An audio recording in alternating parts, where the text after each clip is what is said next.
Good evening and welcome to Mechanics of the Fourth Wall.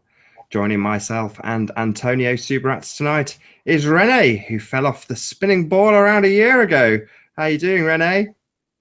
Fantastic. Just another beautiful day on Planet Love, our stationary love. Superb, superb. I'm going to check that all the live feed is running happy and everything's working hopefully well while Antonio gives a brief introduction, if you don't mind, Antonio. Absolutely. Rene joined a hangout that was either held by Robert Shortman or Martin Leaker. I forget which. And he blowed my mind with his pipe playing. He was discussing living healthy, living lovingly, and basically helping people to understand about love and health and happiness, because we live in a world that's so convoluted with hate and fear sells, that the opposite side of the pendulum, the peace and the love, it goes by the wayside. So there's this Aztec who you see standing before you, who lives in California and who's setting things up so he can help people to understand things that the media wouldn't. Well, the media doesn't really enjoy people understanding. Was that good, Rene? Was that a good description? Yes, fantastic. Yes, I'm just a regular guy. I feel that we were misled throughout our life, our education, our work, our notion of time. Everything has been convoluted. And I feel guilty about it. When I started selling encyclopedias when I was 13 years old in Mexico City in English, and people were buying it. I made a lot of money on that, and I feel guilty about it, that I deceive all these people. I sold them the wrong information. And So how now did you it's find out? How did you find out it's not a spinning ball? it was this guy, Enter the Stars. This guy that has a channel, Enter the Stars, who talked about that. And he talked about being a convex, like the inside anatomy of an eyeball, that we are inside of it, and there's the convex, and we're on top of the convex. And I go, well, maybe the curvature formula is wrong, and needs to find out what's going on. But I realized that I needed to do more investigation into it, and then I bumped into Mark Sargent and Patricia Steers, all her interviews, and definitely, it's just confirmation after confirmation, and every day a confirmation. I have a surprise. I have a small surprise for you. All right. Hello. I don't know if you know me, but Patricia Steer, you just mentioned me, and I was right over there. And I saw you on the Hangout when you were playing the pipe that you made, and I think it was on Martin Liedke's Hangout maybe 2 months or so ago. And I've subscribed to your channel, so I'm going to enjoy listening in the background, but just wanted to say hi. Oh, fantastic. It was an honor to have you. You've done such an amazing interviews with amazing people. It feels like a new world to me, having all these new friends and new family, that embraces this new knowledge. It is wonderful. Yes. All right, I'll leave you all to it. Okay. Thank you. Nice meeting you. Yeah, she's cool. Thank you, Antonio. Yeah, well, she's like 4 meters over that way on her computer, in the chat, and so I feel you're one of the luckiest men on flat Earth. I am. You know what? The best thing, where everybody is the center of their universe. Okay, I am the luckiest man in the flat Earth, and you are the luckiest man in the flat Earth. And Nathan, the same thing. All of us are the luckiest one. That's right. One of the things, I have the same map you have back, and it's a clock. And did you know that the day has 144 minutes? And is in the scale is D. In the scale of a piano is the letter D. So this flute is tuned to all the synchronicity. Like 48 hours is 288 hertz. 72 hours is 432 hertz.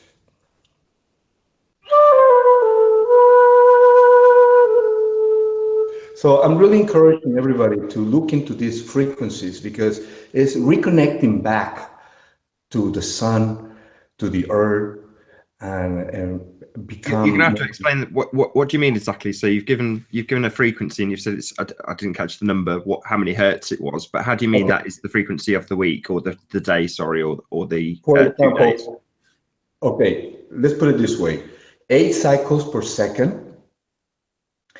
That's the binding force of our molecules. That's what's keeping us together. And then 16, 32, it goes in increments. And 72 beats per minute is the perfect beats. Your heart is at its most relaxed when you're in complete peacefulness. Well, and these are numbers that are hidden. For example, we used to play this music in the 1930s, 432 hertz, which is the same as 8 cycles per second. And they outlaw it, and they didn't want you to play it in symphonies anymore in the 1930s. That was in Germany, and they implemented A at 440. But the real music, the music of this planet love, this stationary flat plane, is 432 hertz. That's one of the biggest secrets, because when you are in that frequency, you're in the state of complete compassionate love and on a gratitude heart. So that's why we have all this notion of the spinning ball to make you feel we're gonna have a meteor hitting us, or alien invading us, or a bacteria killing us. And this music, this frequency even kills bad bacteria in our bodies. So it's all about vibration. Sorry, I'm going to sound really dumb. So I understand hearing a frequency, but you said being in a frequency. What do you mean? It's not just about hearing the frequency, it's about also feeling the frequency. You feel the frequency like when you hug your rabbit, or when you hug your loved ones, or when you hug a tree, or when you're sending love to your parents.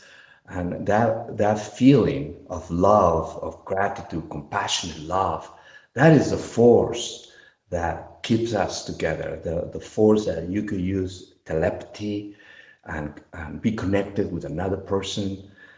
It is as simple as that. And so when somebody would say something like, that really resonated with me, you're saying that's literal? That's correct. Yes, you have to be resonating.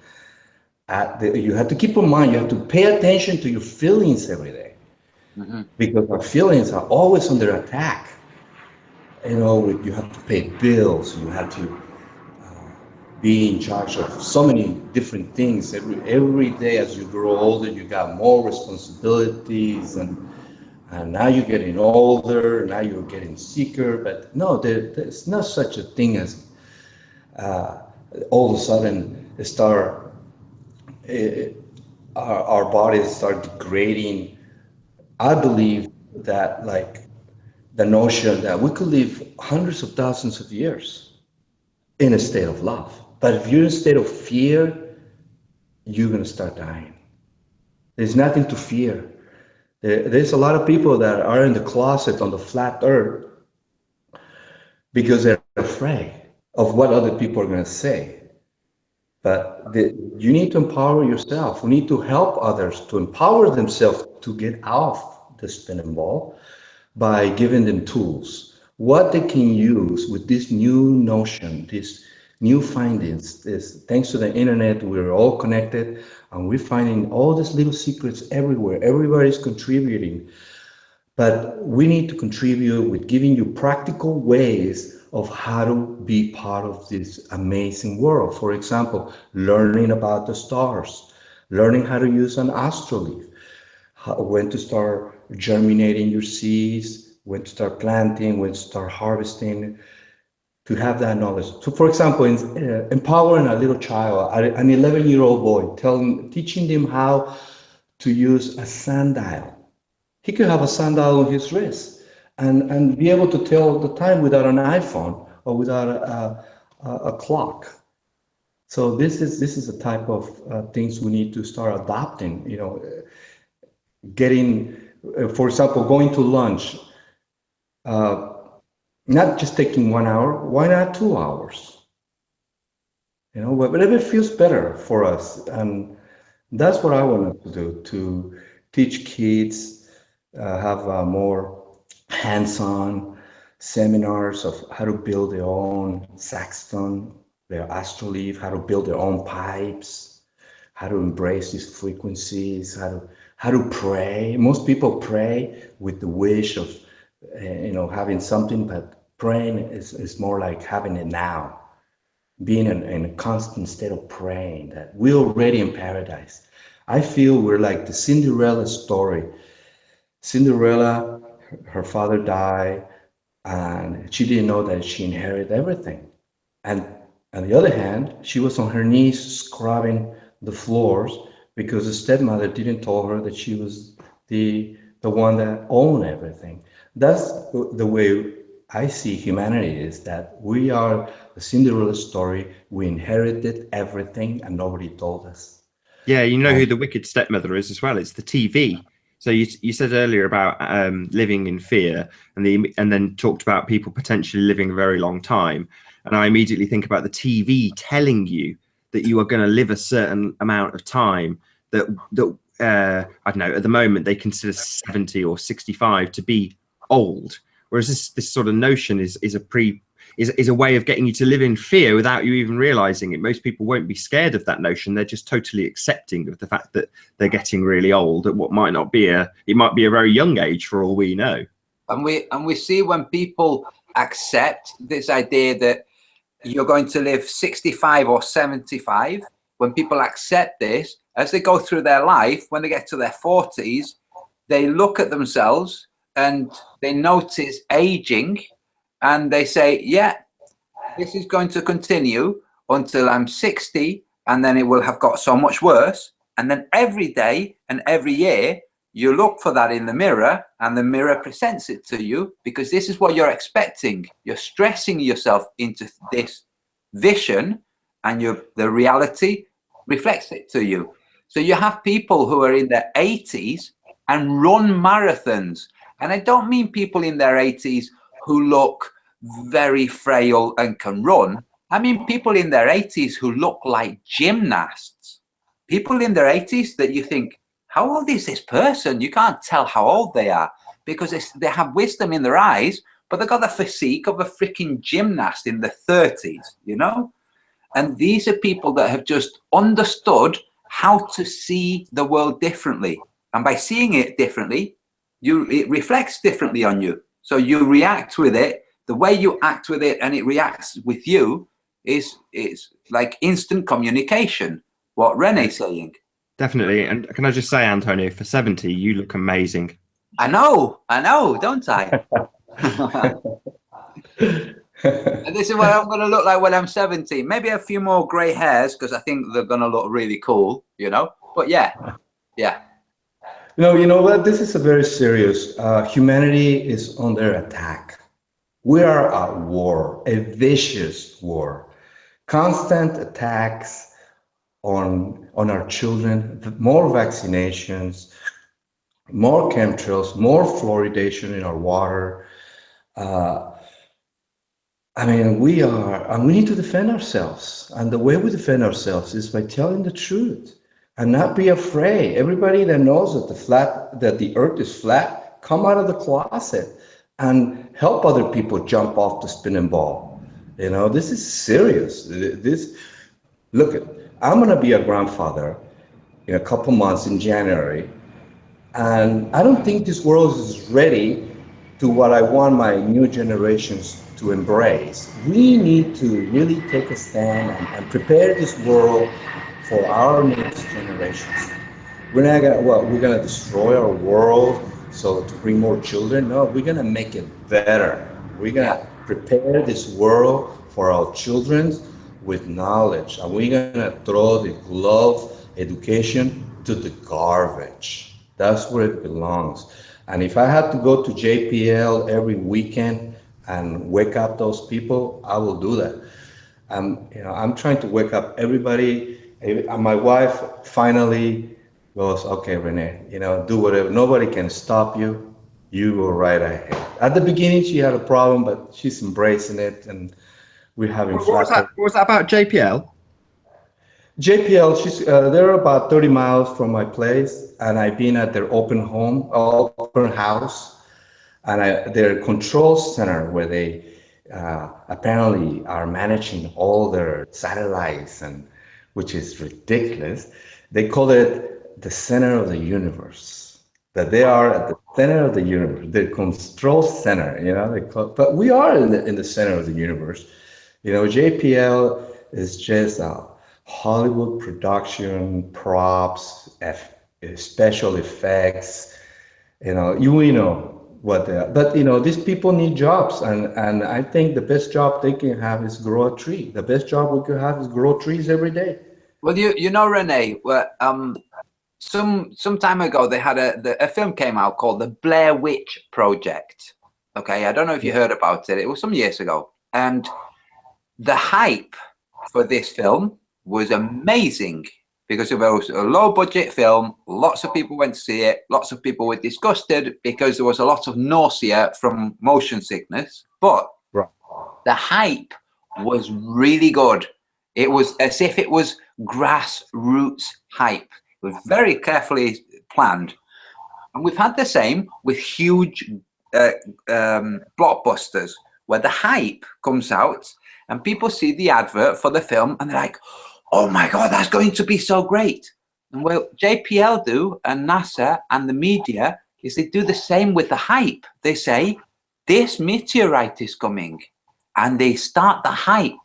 Or the Zika virus, and they start the hype. It's the same thing. It's a way of getting people to look forward to something, even if it's negatively, that isn't going to happen. I mean, we're talking films. We're not talking documentaries. We're talking films that are just stories, elaborate stories that engage with the human consciousness through the hype, first of all. And people go predetermined that they're going to enjoy this film or that they're going to be afraid of the financial collapse. Like, no, come on. Let's look out your window and look at the rain.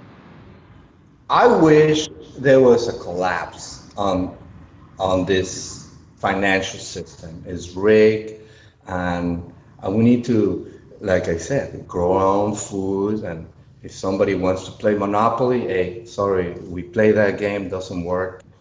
Yeah. But yeah, you're right. There is. Look, we are getting attacked by people when you expose them to the flat earth. Right away, they defend the glove with insults. And that's what we were programmed to do. I wouldn't approach that subject because sun is so ridiculous. And now I walk my dog and people tell, oh, Renee has a flat earth. I go, yeah, oh, fantastic, And I know they're mocking me because they haven't done the research. But, you keep on telling them, well, how come I can still see Catalina Island from my window? Why can I still see that? How can I see through water? Or they point at the moon and say, well, you're telling me that's flat too. Yes. They use misdirection and redirection. That's just... Exactly. Well, they tell you the moon. I go, well, nobody's seen the other side of the dark side of the moon. They already have... they say that they have taken pictures, but no. Where is a real picture? There's no. Although you say that, isn't Epic? I'm sure the Jet Propulsion's laboratory have got a hand in that somewhere. Yes, the Epic. Well, they'll sell you a model of the moon with the dark side of the moon. It's all hypothetical, man. It's like, for example, they told us hypothetical. It's dreadful. It looks awful. Yes, it is. It's dreadful. Yeah, it's nonsense. It's part of they got to continue their narrative. They got to continue the hoax. the assault. I call it an assault on humanity.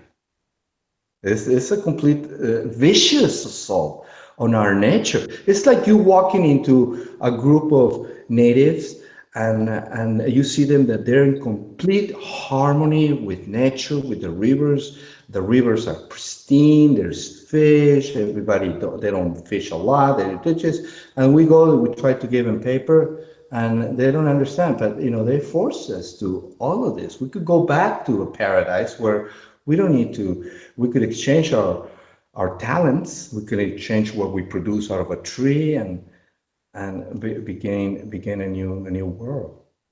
People often say when you explain to them how the world could be, people say, well, nobody would do anything. This is what some people automatically say. Well, then if you weren't getting paid, people wouldn't do anything. And you say to them, well, is that what you do when you're on holiday? Do you do nothing? Because the truth is, if your holiday of 2 weeks, you do things. But if that holiday was extended, eventually you would start to dedicate your time to the things that really interest you. And those things have value. It might be collecting a certain type of thing. It might be developing a certain type of tool. Those things, when you dedicate your love into doing something, the thing you do is beautiful. It serves well because your love's there and people value it.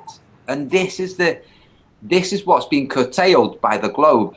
It's been replaced with fear and must. Instead of enjoy your life, it's been you must do this for the rest of your life.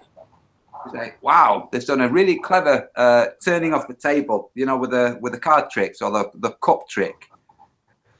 Right, so, that's right. Well, we need to continue spreading the war, and it's. I think we're in the millions right now.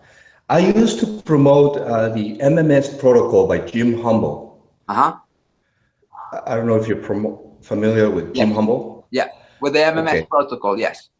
Yeah, that's right. And that protocol basically gives you more oxygen into your bloodstream. And it kills all the anaerobic pathogens. And you feel all this energy and anyway, it's illegal in the United States to sell that. See, everything that's good, they've made it illegal. As soon as something goes in, we have all this institution. Sorry, that might have slipped the viewers past because it certainly slipped me past. What exactly are you talking about? I'm lost. I was shaking my head. I'm talking about a protocol that the Red Cross implemented to cure malaria. It's called the MMS protocol of Jim Humble.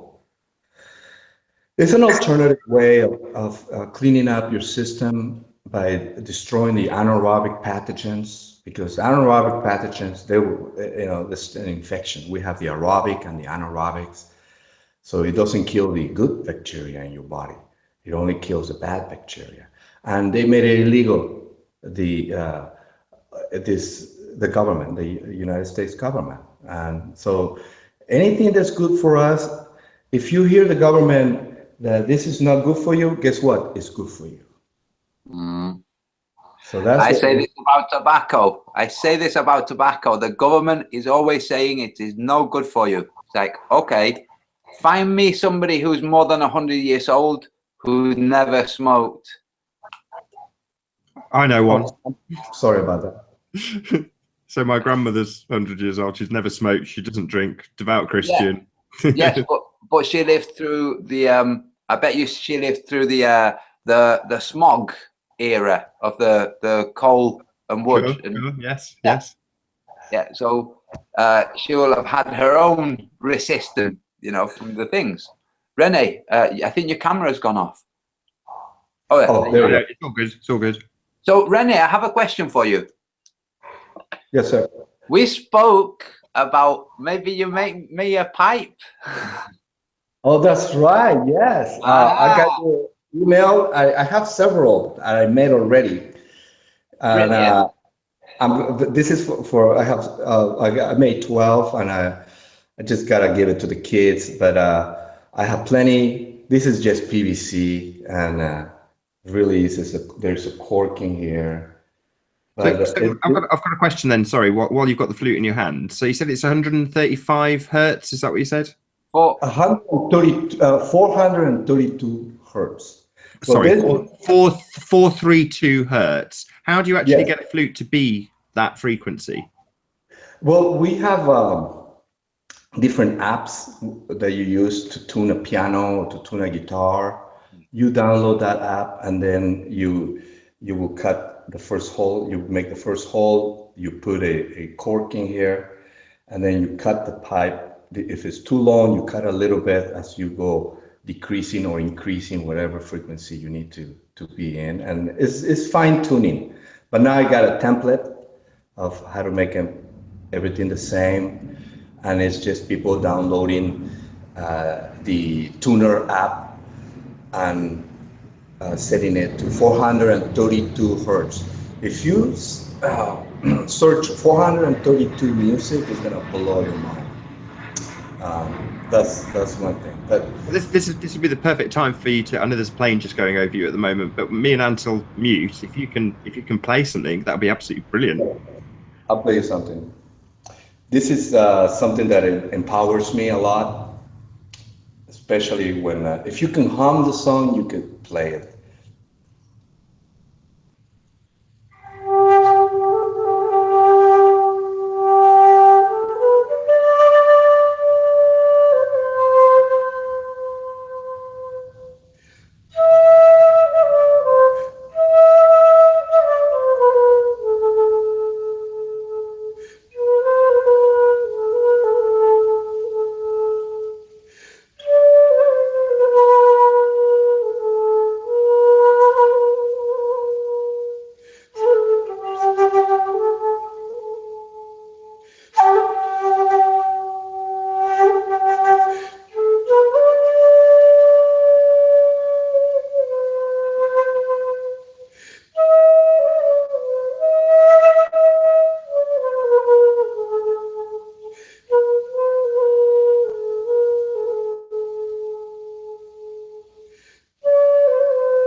That's a little bit of it. Absolutely beautiful. You brought goosebumps. That's my acid test. Get goosebumps. It's amazing. Thank you so much. That was wonderful. You're welcome, guys. Yeah. But like I said, we live in a beautiful world, and we need to really get our children out of school, or open up our own flat earth university or flat earth church, and really realign our minds and our children's minds into what's really going on in this world. We are the main event.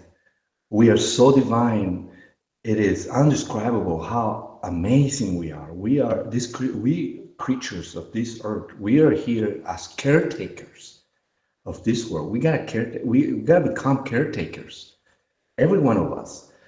Be caretaker of a plant, caretaker of a tree, caretaker of your parents, caretaker of your children, to teach them good talents, practical things, how to nail, how to use a hammer, how to change a window, how to take care of a pet, how to navigate on the oceans, how to build a boat without nails so we can go to the North Pole. I'm fascinated about that. I think I want to get a boat without any nails so we can go there and navigate, because I heard that when you go to this magnetic mountain, the nails will pop out of the boat. You've reminded me of something that I think is part of the propaganda. So on Spider-Man, they say with great power comes great responsibility. And what you're describing is the total opposite of that. You're saying take responsibility and give yourself great power. You know, if you can control the hammer, then you are empowered to create a boat. Whereas they would convince you that it's the other way around, and it's just simply not the case. That's right. You know, I believe that we are protected under this firmament, and there's a creator, and that is a big responsibility, knowing that there is for real somebody watching. The people used to ask me, do you believe in God? I used to say, well, I'm God, or maybe he's on vacation. But now I know that there is a creator.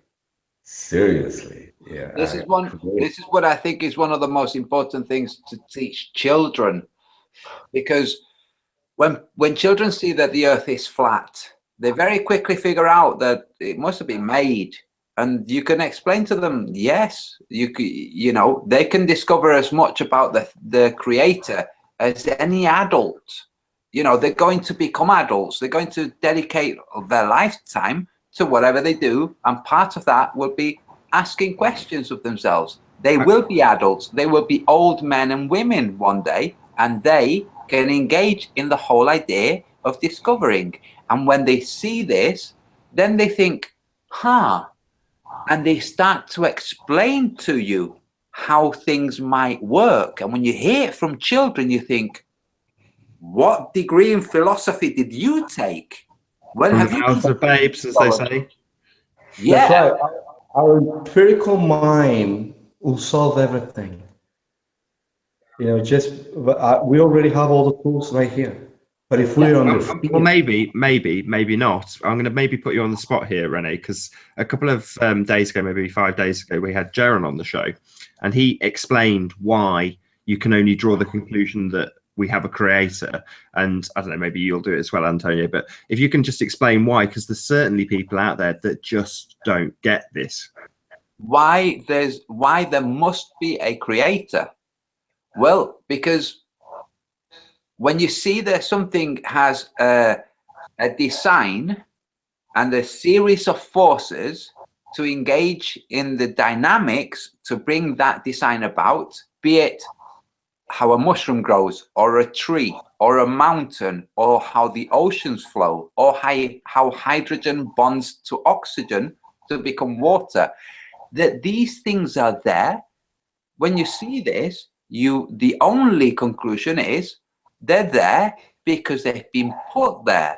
They can't have put themselves there into place from nothingness, because they would have no path to follow by which to establish themselves. So there must be something higher that could dedicate itself to establishing the paths for the dynamic energies to follow. Would you agree with that? Would that be how you put it, Rene? yes, well, that's the way I put it. Yes, exactly. There is a divine order in things. And that's what I'm talking about, 8 cycles per second, the binding force. If you search, there's a guy called Ananda Bosman. He talks about hadronic mechanics and how this force, they call it a 10 to the minus 13 millimeter, everything collapses. That's the hadronic horizon. And that is when you're in compassionate love, when you're in complete peacefulness, 72 beats per minute, when you relax. I think that's the same on all living things, all molecules. They even try to do a 3D replica of a seashell, a conch shell, and they realize that for that to exist, it's impossible to do a 3D model of a conch shell.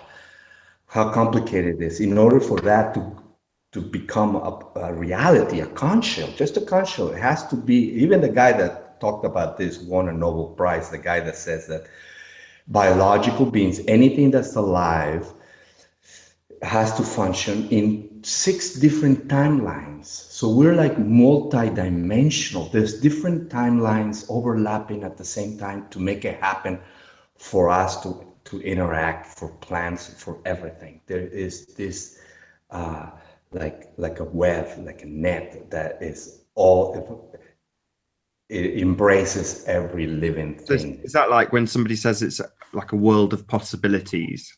Is that kind of what you mean? That's right. That's right. We're all one. And another thing I wanted to say is that in my culture as an Aztec, my name is not Rene. If you want to know about me, my name is October 2nd, 1965. That's it. What's your name? I am.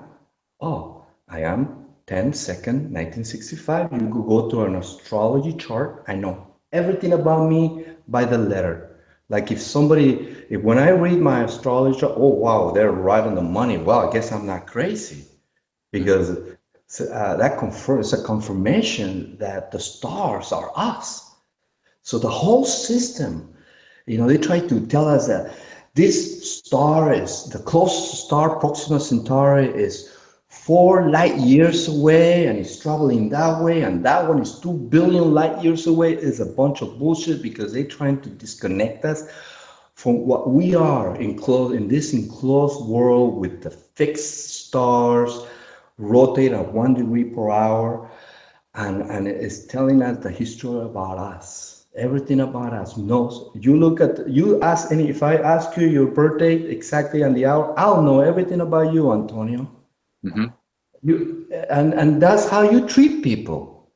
You don't just randomly, oh, you just so and so. No, you learn who these people is, and then you treat it accordingly. You don't just call somebody an idiot or somebody. You have to approach everybody with high respect, with love, compassionate love, and ask them, hey, when is your birthday? And know about it. Get a really intimate relationship with anybody that you meet. He's your brother, he's your sister. And that's the kind of thing we need to come back to natural law. Mm-hmm. That's very important. There's apparently there's new, they call it America Swiss Indo. There's this money. I'm still looking into that. So what? Again, somebody might hear this term natural law and go, "What's that mean?" So can you give us?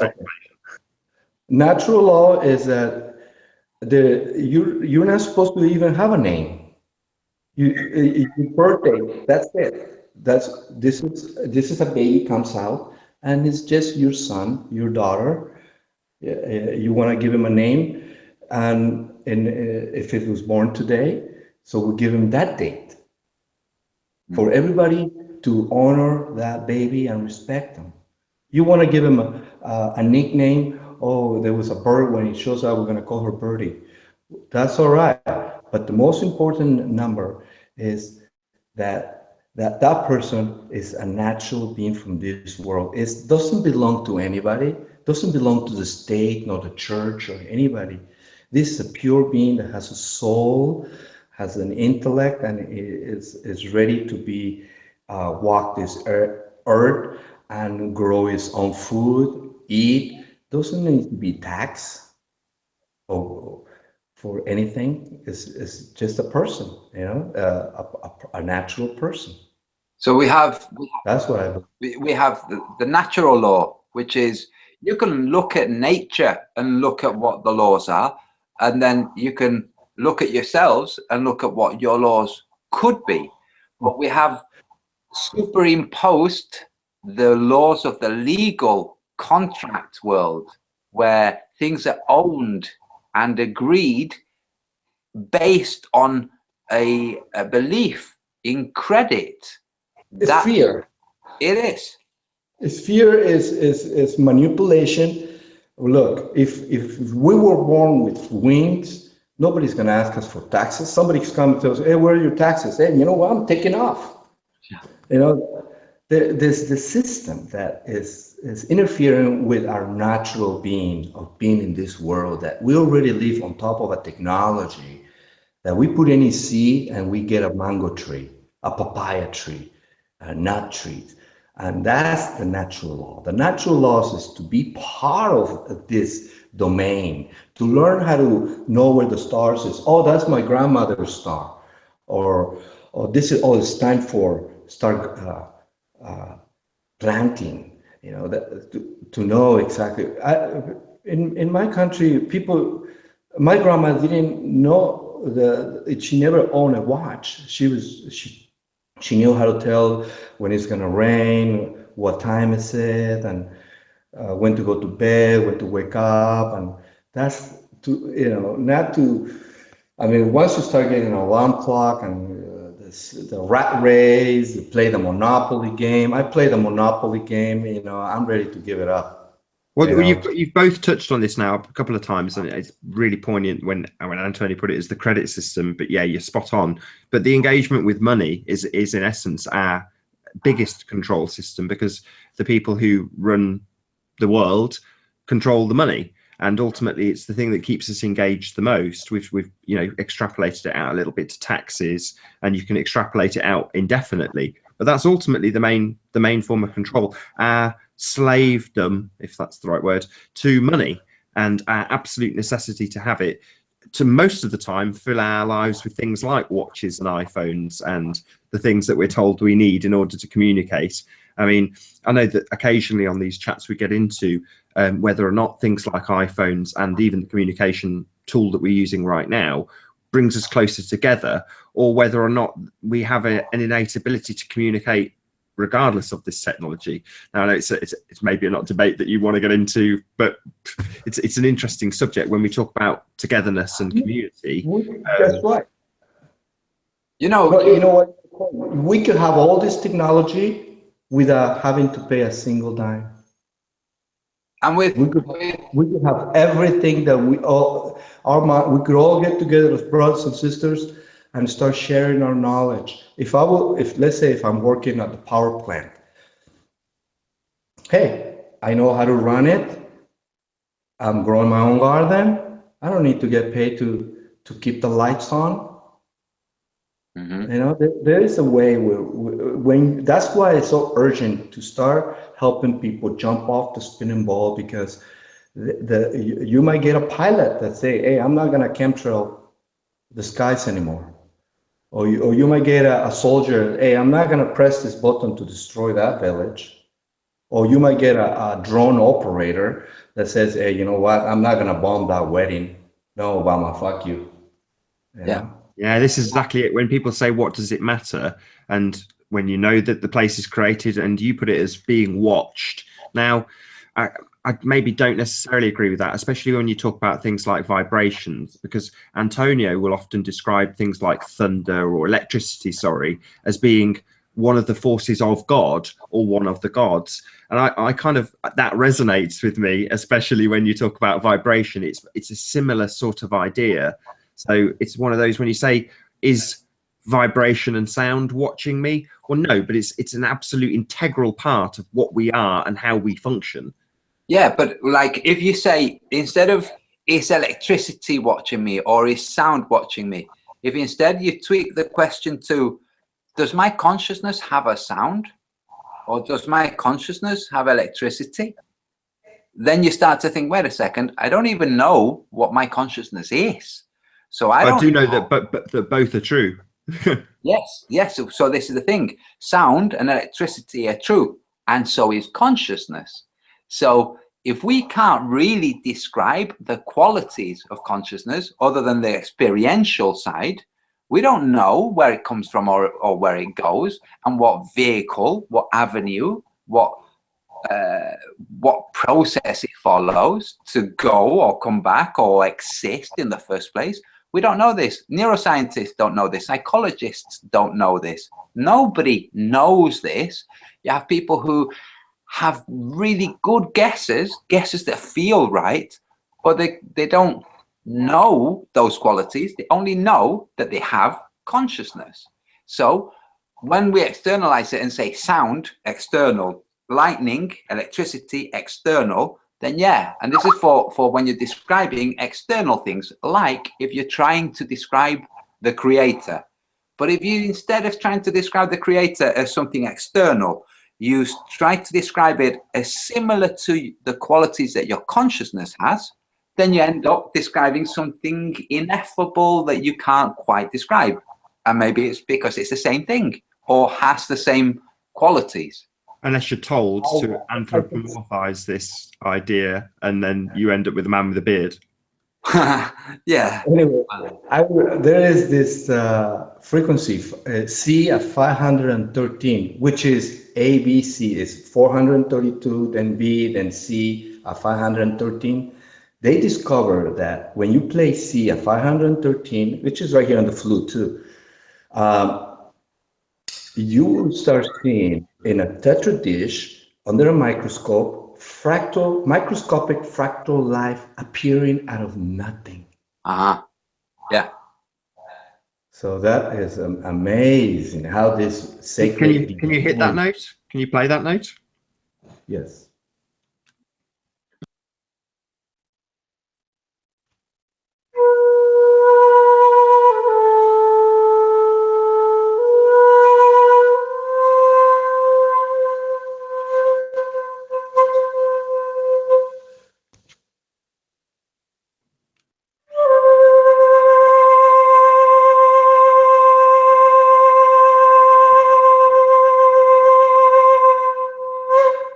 That's the one. Let me play you this one.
That song is called "I Know Our Creator Lives." Why does it feel like memories? It feels like memories, like when you, at some point in your life, you catch a scent, a smell that just takes you back to some point, and you can't quite put your finger to what point, but you can put it to general what was going on. You know, maybe you were 5 or 4, or Right. it takes you there. These sounds have that effect. That's right. That's why I highly recommend for you to start making those vibrations yourself. To embrace this new knowledge and to take back our world. It's been hijacked for some evil entities that hate this world completely. Something so demonic hates us. So hates the beauty of a flower, and oh my God. Rene, the reason that I asked for a pipe from you is that I really like the gesture that you made it, first of all. And second, here where I live, you can go and you can play in the street. It's legal, okay?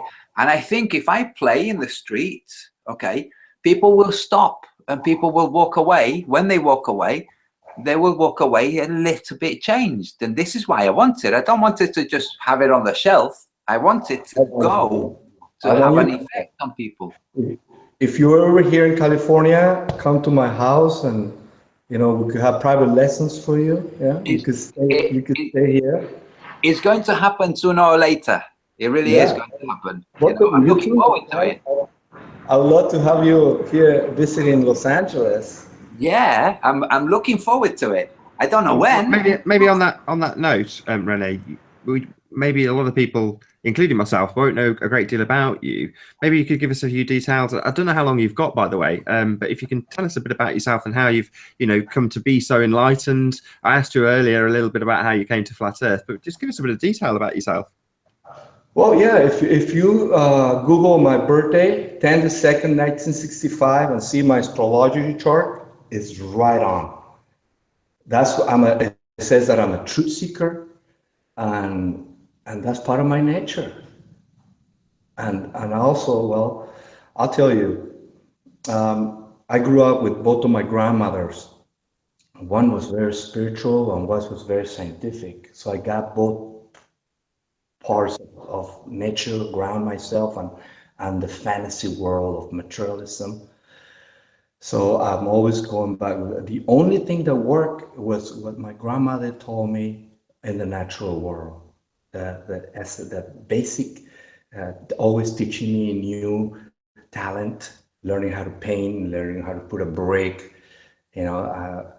I grew up with doing a lot of work, singing to the flowers, and I believe that's the root of my being. That my grandmother really embraced the nature and how to care for the animals, that they have feelings, and there's a creator, and he's always there watching and protecting us. But that's my main thing, that we all brothers and sisters, no matter what. And I grew up in Mexico City, and that city is called Tenochtitlan. And on the 21st of December, you see the rising of the sun out of the Popocatépetl from the top of the volcano on the 21st of December. And also on the 21st on first day of spring, there's a mountain next to the Popocatépetl called Iztaccíhuatl. And out of her womb, there comes the sun again. So it's a miraculous, because that culture really embraced the movement of everything, the music, and even they demonize the way we talk there. We talk in a singing way. When you talk, you're singing at the same time. Hola, mi amigo, ¿cómo estás, mamá? Te extraño mucho. And that's because we're singing. We gotta sing with birds. We gotta talk with care, with compassion, with love to others. Look for somebody to help, and that's the way we are. We gotta help others. And well, if you want to know more into detail about my financial things and all of that, I'm just a humble caretaker. Well, no, not at all. I mean, what I do want to know is sort of, you said you're a truth seeker. How did you come to the truth about frequency and vibration, for instance? Well, it's been little by little. It's little by little. Like I said, one time I got really sick, and I got into the MMS protocol, and then I realized, oh my mind got cleared up, and I start seeing other people my age. Oh my God, these guys are falling apart. I gotta tell them, all the secrets. Hey, don't get vaccinated. I start waking up to all the 9/11 of the energy weapon they use there. Anyway, it's just an outrage. I feel that it's so evil what they're doing to all of us, what they're doing to our babies, what they're doing in our educational system, what they're doing to our military, our soldiers. I mean, I think we need to convert all weapons into agricultural tools. And we just need to go do a 180-degree turn. Do you know what, Rene? I'm convinced that this is going to happen. I really am, because you have a unit like the military, and what can the military do? They can destroy things very quickly, sure, but they can also build things very quickly. Let's remember, what happens is the infantry gets there, and then the engineers get there to set up the infrastructure. It's the Army Corps of Engineers that set things up so that the army can carry on progressing. They're very good at building things quickly. So when you have a disaster, a natural disaster, the normal human beings, just, not affiliated to any army group, will go and shift things. But then the army will arrive and start to shift things. And you can see what can be done in unity. So, that's right. We could build ring cities following the sun on the ocean. We could do amazing things for humanity if we all get together and really start wasting money on NASA and JPL, on all those space agencies and on wars. We could really start building real bridges so nobody gets run over, and bring real communication to our world, real solutions, and end hunger, and grow everything organic. We need to disassemble Monsanto. We need to disassemble all those agencies, and just bring about a better world. Bring back the glory of this world. I mean, I want to grow trees that you can live on them. You can live on beautiful. I love that. No forest on flat earth, or no oxygen on flat earth. Yeah, we used to have a beautiful world, and somebody destroyed it. and the destruction continues. Yeah, we can definitely witness this happening right now. But what we Right. can also witness is something that's can be turned on its head, which is when you talk about the evil powers, the people that are conning us and lying to us. Well, they're just men too. And if you think about it, they've perpetrated a great deception. You know, they've come up with some amazing stories, some amazing maths to back up and convince the entire plane that they live on a spinning ball. Well, this is just done by men.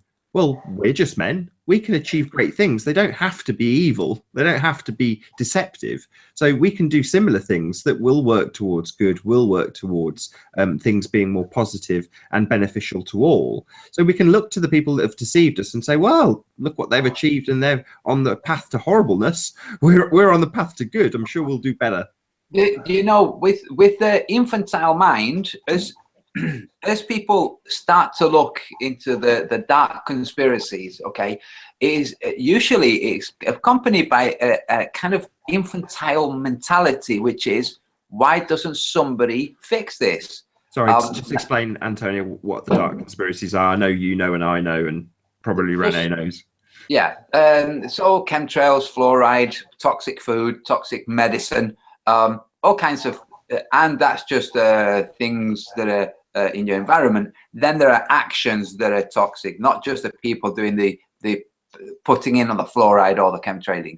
But so there are dark conspiracies that people call evil, and that's a really good way of describing these things because we know immediately what this means. So when people start looking into conspiracies or seeing conspiracies, it's almost like there's you're looking, first of all, from the globe. And on the globe, other people can fix things. And from certain religions, other deities can fix things. And lots of the religions say, at some point, an action will be taken by a deity that will fix things. And then in other cultures, you have people saying, we don't have a deity that's going to come and fix everything. We had better make things run well. And to those two, it's like, we are the people that we've been waiting for. When we looked at the conspiracies and we said, somebody should stop this. Who could stop this? Well, the person is you. You can stop this. I can stop this. Yeah, exactly. I mean, I don't know. I'm not going to knock you in the way you're putting it, but Rene put it a lot nicer when he was saying, well, you can pick up the hammer. You know, well, you can take that a step further and say, well, you can pick up the hammer and smash everything. Or you can put nails into things and build things and yeah, or you can, it's as simple as understanding, like, yes, with great power comes great responsibility. And no, with great responsibility comes great power. Yes, so with great responsibility comes great power, and with great power comes great potential for corruption.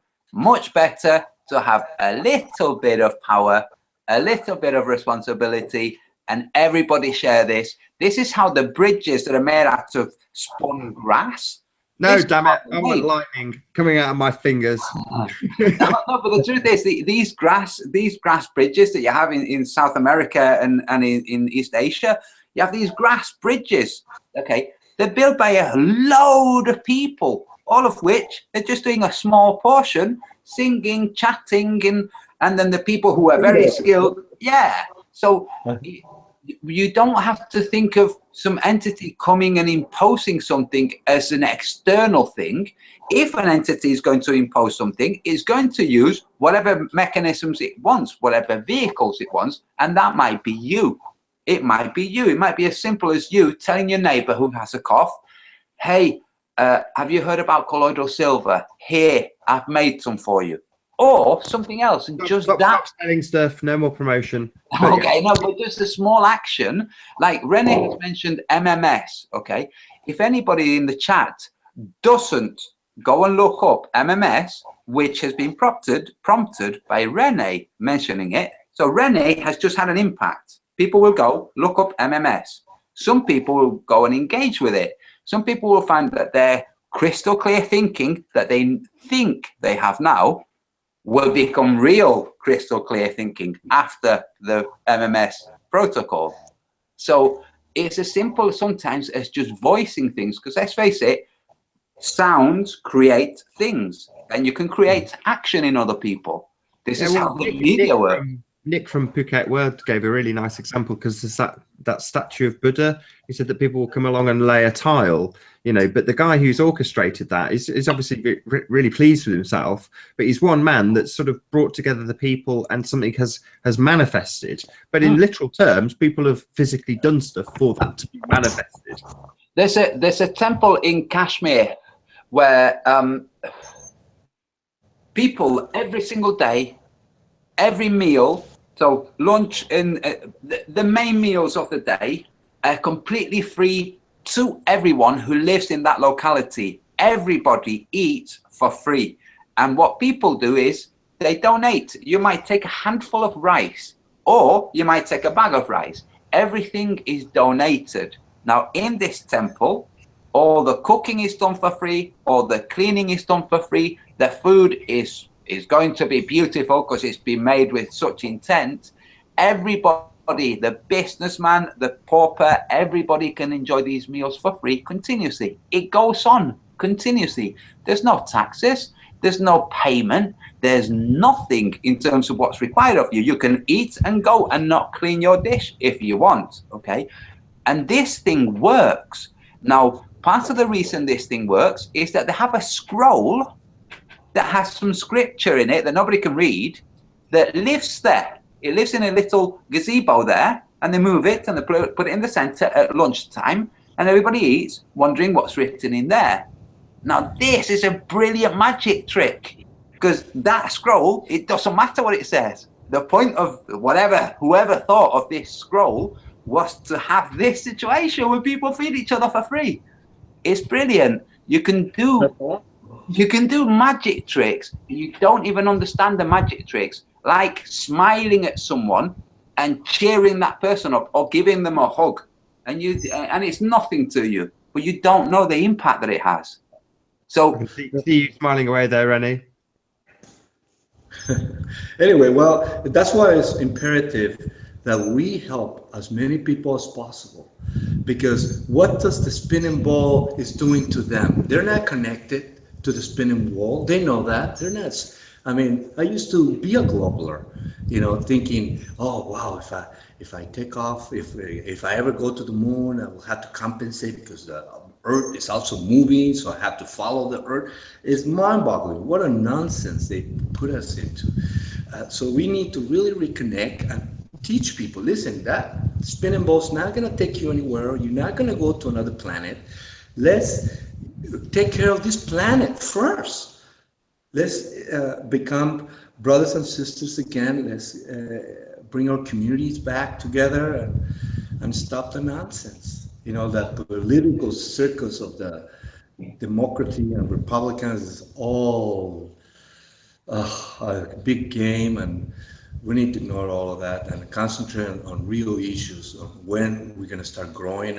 I'm getting ready my soil to grow for potatoes and peas and yams, and to get to the real practical things that we need to do in this plane of existence. Mm-hmm. Spinning ball and teach our children. Like I said, we need to start a new educational system. And if we need to bombard our leaders with flat earth videos, if they want to be part of it, fantastic. They can help in the transition, changing all our textbooks and really focus humanity in real growth.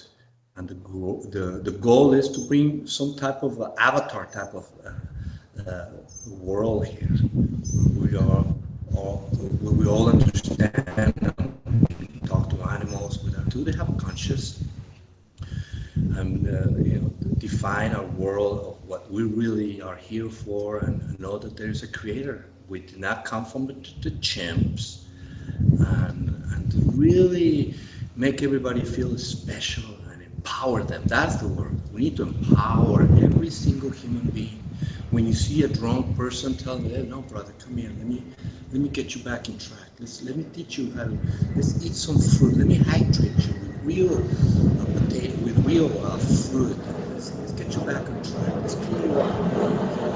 helps them. We're losing what you're saying, unfortunately, Ronnie. We're getting a lot of wind noise and background noise and stuff. I don't know if you're by a door or something. I know I have to open the window because my phone is getting so hot. Well, I don't know how you're doing for time. I don't know if you wanted to round up there. I know you've got you're clutching your flute. I gotta go back to check on some workers, and they're fixing something back there, and it was so nice for you guys to have me. Rene, if it's okay with you, we can talk again maybe next week, the week after, some other time. You know, I would like you to be part of the next class. I'm gonna have a class on the 24th for children on how to use the astrolabe. Okay. So we guys can be part of the class and see how I demonstrate that. Cool. Yeah, that would be really cool. What do you think, Nathan? Yeah, for sure. That sounds great.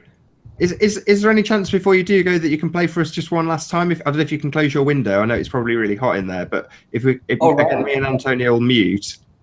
Mm-hmm.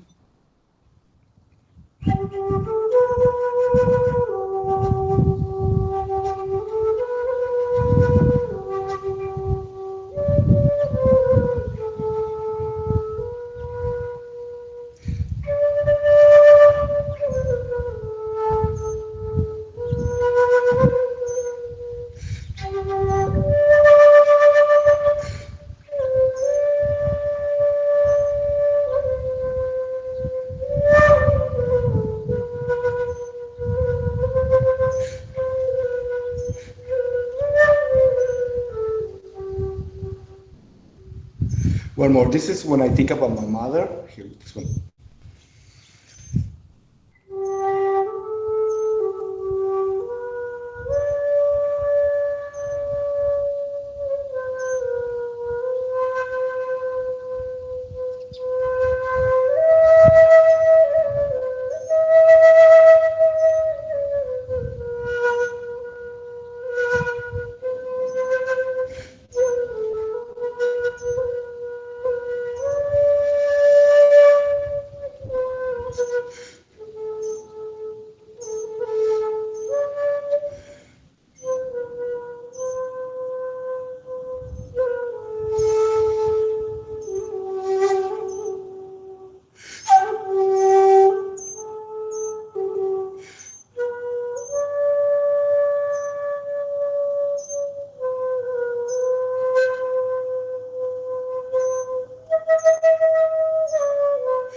Thank you, guys. Thank you very much. And with that, I will say a massive thank you and to all the complimenters who have been putting in their wonderful words to you, Rene. Thank you to all of you who have joined us live on this special musical Mechanics of the Fourth Wall. So thank you very much for joining us, Rene. It's been a real pleasure. Thank you, Nathan. We'll see you soon. Hope to see you in California soon. Hopefully so. And as always, thank you very much, Antonio. Yeah, Take care, great. It's been great. It's Rene, we'll talk to you on Facebook later. So once again, thank you to all of you for joining us live. I've been Nathan Oakley. I will see you all in the next video.